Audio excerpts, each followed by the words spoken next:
तो फाइनली आज उत्तर प्रदेश के अंदर भी ड्राफ्ट वोटर लिस्ट पब्लिश हो चुकी है। अगर आप एक वोटर हो तो आपको अपना जो नाम है ये ड्राफ्ट सूची के अंदर ज़रूर चेक करना चाहिए। और आपका नाम अगर अवेलेबल नहीं है तो इमीडिएट कुछ ना कुछ एक्शन आपको लेना होगा, नहीं तो आप आगे मतदान नहीं कर पाओगे। इस वीडियो के अंदर आपको बताऊंगा कैसे डाउनलोड करना है, कैसे नाम चेक करना है, और अगर नाम नहीं है तो उस केस में क्या करना है। सबसे पहले तो हमें अपना जो ब्राउज़र है वो ओपन करना है। यहाँ पर लिस्ट को देखने के लिए हमें सर्च करना है वोटर्स ईसीआई। तो हमारे सामने गवर्नमेंट की जो ऑफिशियल वेबसाइट है आ जाएगी।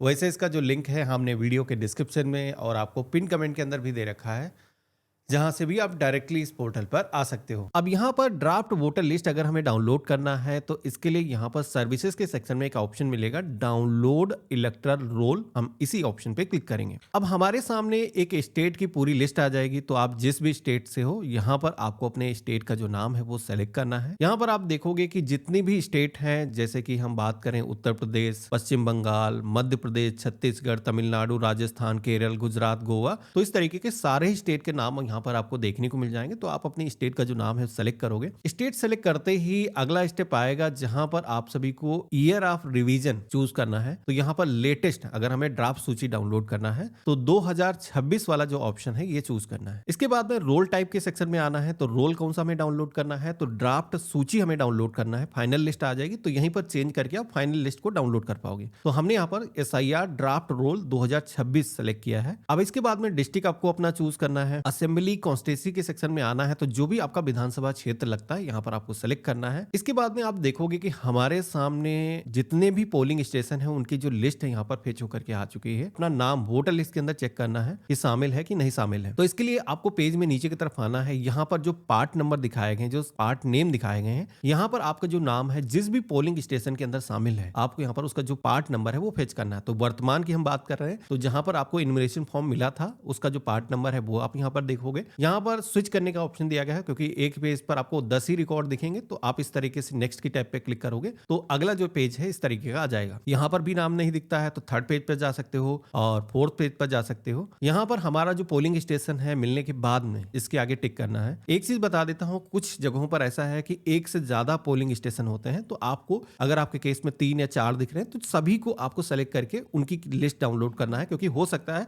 आपका जो नाम है किसी दूसरे पोलिंग स्टेशन के अंदर हो। तो अगर आपको अपना पार्ट नंबर पता है तो डेडिकेटेड उसका डाउनलोड कर सकते हो, नहीं पता है तो आपको सारे ही टिक करके डाउनलोड करना है। जैसे कि मेरा जो पोलिंग स्टेशन है यहाँ पर मिल चुका है। हम यहाँ पर इसके आगे जो टिक करने का ऑप्शन दिया गया है इस पर टिक करेंगे और डाउनलोड करने के लिए यहाँ पर हमें कैप्चा कोड ये जो दिखाया गया है ये कैपिटल में है, अगर स्मॉल में है तो सेम वैसे ही आपको फिल करना है। और इसके बाद में डाउनलोड सेलेक्टेड PDF इस ऑप्शन पे क्लिक करना है। फ्यू सेकंड आप वेट करोगे। तो आप अगर कंप्यूटर से कर रहे हो तो उसके अंदर या फिर मोबाइल फोन से कर रहे हो, दोनों के अंदर यहाँ पर ये जो फाइल है डाउनलोड हो जाएगी। आप देखोगे कि 2026 के अंदर जो है जो ड्राफ्ट सूची गवर्नमेंट ने जारी करी है, जिसके अंदर गवर्नमेंट की तरफ से कहा गया था कि जितने लोगों ने अपना इन्यूमरेशन फॉर्म भरा है, अपनी फैमिली मैपिंग करी है, या फिर जिन लोगों ने मैपिंग नहीं करी अपना इन्यूमरेशन फॉर्म ही भरा है, basically Aadhaar number, date of birth दर्ज करके, अपना मोबाइल नंबर दर्ज करके सबमिट कर दिया है, तो ऐसे लोगों के जो नाम है यहाँ पर मतदाता सूची के अंदर जोड़े गए हैं। अब आपको नाम को देखने के लिए करना क्या है, इस पेज में नीचे की तरफ आना है। यहाँ पर जितने भी मतदाता इस पोलिंग स्टेशन के अंदर हैं, पुरुष कितने हैं, महिलाएं कितने हैं, यहाँ पर नंबर आपको देखने को मिल जाएंगे। तो यहाँ पर इस तरीके से मल्टीपल पेजेस आपको दिखते हैं। तो इस पेज में स्क्रॉल करना है, आपको अपना परिवार देखना है, साथ ही में आसपास में आपके पड़ोसियों के जो नाम है जहां पर दिख जाते हैं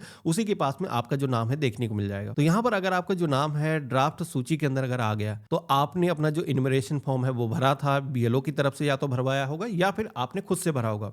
अगर आपने फैमिली मैपिंग करी है, अगर आपका जो नाम है आ गया है, तो अब आपको फाइनल लिस्ट का इंतजार करना है जो कि 6 मार्च को रिलीज की जाएगी। इस लिस्ट के अंदर अगर किसी का नाम नहीं है, आपने इन्यूमरेशन फॉर्म नहीं भरा था या फिर किसी वजह से आपका नाम नहीं आया है और आपका नाम रह गया है, तो ऐसे में अब आपको फॉर्म नंबर 6 भरना होगा नाम को जुड़वाने के लिए।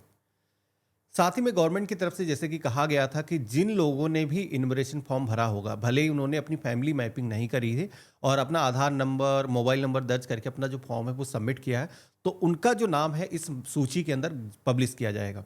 उनका नाम यहाँ पर आ चुका होगा।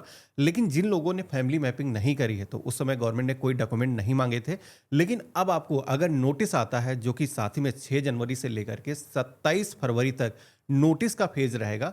जहाँ पर आपको अगर नोटिस आता है तो उसका आपको जवाब देना है। जवाब क्या रहेगा? तो बेसिकली जब नोटिस आपको आएगा तो उसमें एक स्थान का नाम मेंशन होगा। बेसिकली तहसील के अंदर बुलाया जाता है, निश्चित डेट के अंदर आपको जाना है और वहाँ पर आप सभी को जब हियरिंग में बुलाया जाएगा तो आपको दस्तावेज अपने साथ में लेके जाने हैं। जैसे आपके पास में पासपोर्ट है या फिर कोई अन्य दस्तावेज आपके पास में है, लिस्ट है 13 दस्तावेजों की। उन डॉक्यूमेंट में से आपको एक दस्तावेज, अगर आपकी जो एज है ज़्यादा है या फिर आपकी जो एज है कम है, तो ऐसे में 2 दस्तावेज और कुछ लोगों के केस में 3 दस्तावेजों की भी ज़रूरत पड़ती है। एज ग्रुप पे डिपेंड करता है।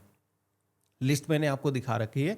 तो ऐसा किसी के साथ में होता है, किसी को नोटिस आता है, तो आपको जवाब देना है जिससे कि आपको जो नाम है फाइनल लिस्ट के अंदर बना रहे। साथ ही में अभी क्लेम एंड ऑब्जेक्शन का पीरियड चलेगा। तो जैसे कि ऑब्जेक्शन किसी को करना है, मान लो कोई मृत व्यक्ति है लेकिन अभी भी उसका जो नाम है मतदाता सूची के अंदर बना हुआ है, तो ऐसे में कोई भी ऑब्जेक्शन कर सकता है।